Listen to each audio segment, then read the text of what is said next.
Okay, good morning, welcome back to Upload TV. It's the average golfer at 4 Golf in Chester, and we're in for some more product testing. It is non-stop at the minute with product releases from the big boys, and none more so than what I've got in my hands right now, which is from Callaway. It's the Rogue driver, it's a Sub-Zero version and the standard version. Interesting one for me personally. I purchased the Epic driver only a matter of a few months ago, so I'm really interested to know what the difference is in the Rogue, how it's changed, how it's improved, or what the differences are. And I think that's the first starting point really. Let's have a look at the tech spec in the Rogue. What have Callaway managed to do and improve on this time round, and how will it assist an average golfer? Okay, so the first thing to note is that jailbreak technology makes another appearance into the Rogue driver, but it's been slightly different. This is the new improved version, I suppose, of jailbreak. Like all technology, it's always trying to move on and improve and recognise how it can be improved. And what they've done, it's still got the 2 titanium rods that are placed in the club face that gives that support right across the club face itself. But what they've done in the 2 rods, the 2 titanium bars, they've managed to thin those out. As you know, with all club manufacturers, it's all about taking weight from the front of the club and moving it to the back end if possible to help with forgiveness. So that's the first thing they've done, is they've took weight, I think it's 25% lighter from the titanium rods that are in this new jailbreak technology. Okay, so the next and new piece of technology that Callaway have introduced into the Rogue driver is X-Face VFT. Now, what does that exactly mean to us? Well, in a very simple term, it just means there is a bigger sweeter spot. I think that's the simplest way of explaining it. In conjunction with what they've done with jailbreak technology, they've looked at the face. It's as thin as it can possibly get right now, and right across the club face, or at least in the areas that they've noticed that we as average golfers strike the ball from, it's supposedly enlarged that sweeter spot. So very much interested to see how that impacts when I start hitting the ball. The next thing that they have done, and I think this was mentioned back in with the XR drivers, Boeing technology. So they work with Boeing to look at the aerodynamics, and once again there's been changes made within the design and build of the club head that will obviously, they're looking to increase club head speed, and once again we'll see that in numbers very shortly. Okay, so you've seen the technical blurb from Callaway. Interesting thing for me is it going to ring true in performance and in the hands of an average golfer? And we'll soon find out, because what I'm going to do is I'm going to do some data inside at 4 Golf here this morning. We're going to record some dry ball data on TrackMan, and we'll take a look at those numbers. I'm also going to take it out on the course at Heswell Golf Club, and I'll give you some feedback on some real-time environments, see how we get on out there on the course. But before we do that, I'm just going to have a brief chat about the aesthetics of this golf club. So throw some images up on screen for you now. Pretty much identical in look, so I can refer to both products in the same way, I think. From the underneath of the club, I think it's very much got a futuristic look to it, and for whatever reason, it looks to me, it's got some kind of, I keep drawing a reference to Star Wars, I don't know why, but that's the kind of look it has on the bottom. I do like the look of it, and from the crown, it looks superb. It's very much a look that we're getting familiar with in terms of the Epic driver. Gloss black at the front, which fades out into this sort of carbon pattern, which I really like. And as you'd expect from Callaway, the finish and quality of the product is absolutely superb. And sitting behind the ball, this looks really impressive indeed. The shaft that I've got in my hand is from Project X. It's called Even Flow.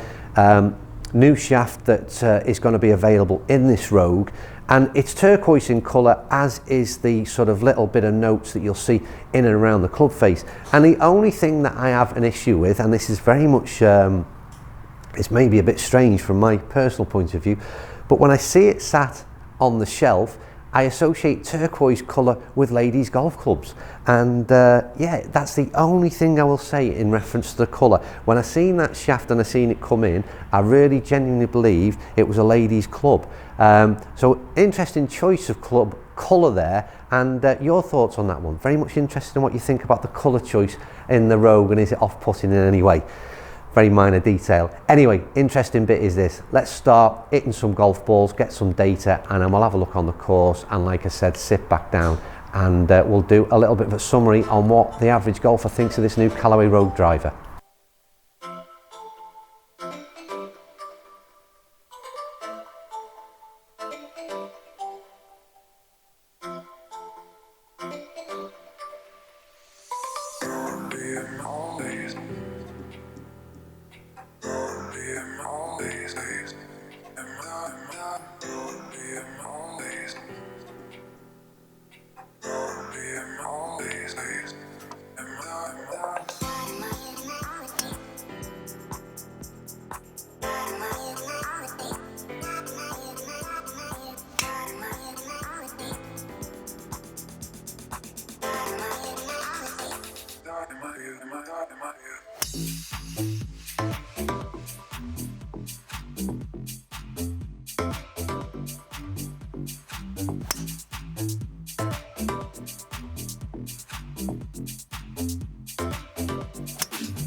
Okay, so back to Tealplo HQ, and it's time to sit through some of these numbers and then maybe have a look at what happened out on the course in terms of some feedback from my own experience out there using the club in a real environment. First of all, let's throw the numbers up of what I achieved in terms of dry ball data in the driving range.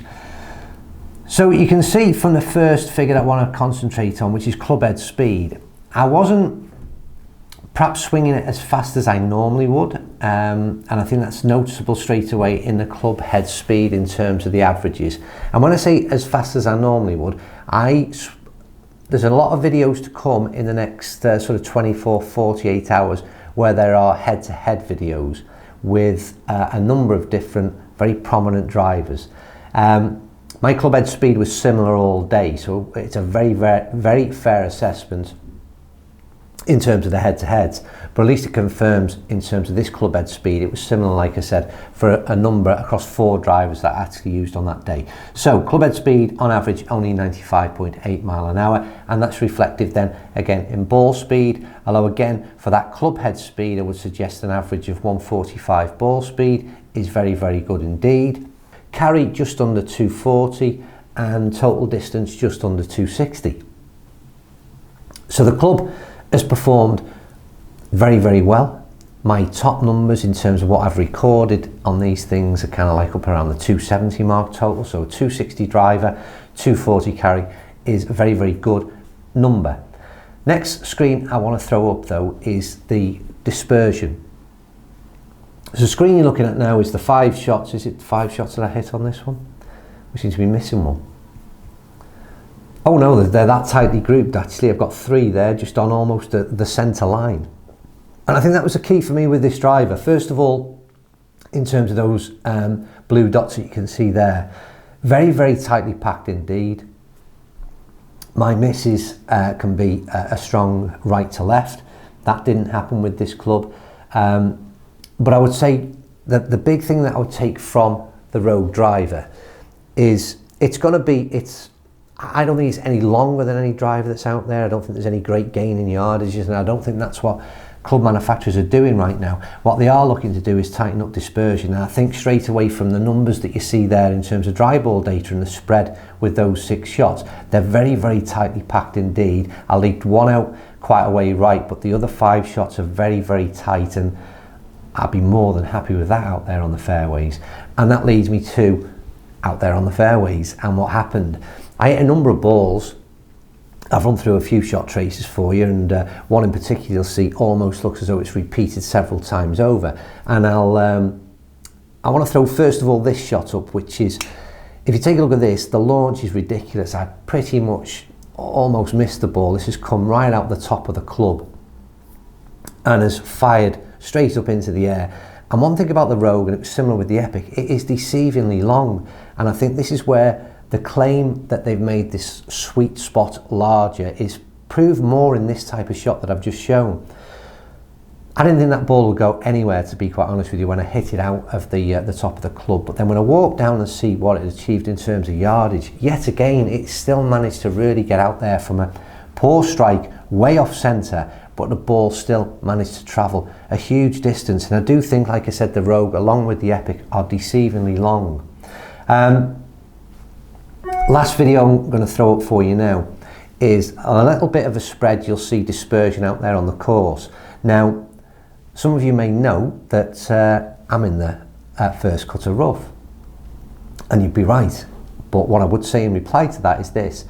You might see just at the beginning of the clip there's a bunker. On the tee shot that I play, my line is obviously that's the club that I play on a regular basis. I would aim for that bunker and hopefully hit a little bit of a draw in right to left. And to be quite honest with you, in virtually all of those shots, it went exactly where I aimed, which was at that bunker. But the interesting thing for me, yet again, is the dispersion of shots. And if you just have a look at the little arrows and where they're pointing around there, you'll see once again how tightly grouped those shots were.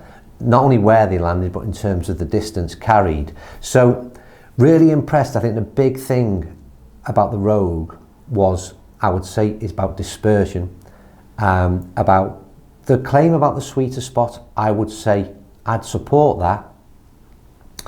Distance, there's nothing going on. We're not getting any longer than I would guess, and I'll say guess, we're going to have the obvious question everybody wants to answer is, how does it compare to other products? And I'll be doing some head-to-head videos in the next 24, 48 hours.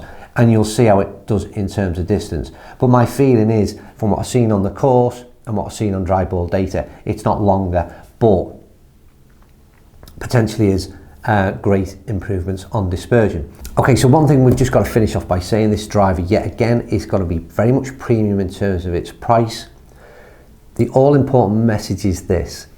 You've seen my numbers, dry ball data, you've seen my opinion out there on the course, but if you are considering spending this type of money, the only thing that matters is your opinion and the fact that you get custom fit with this type of club.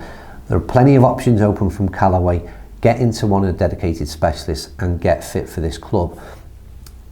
A message to anybody who's in the Northwest who is local to 4Golf Chester and can make that journey, they are offering a free fit with the Rogue. First week of February, they're taking bookings now. You can be the first to try out this product.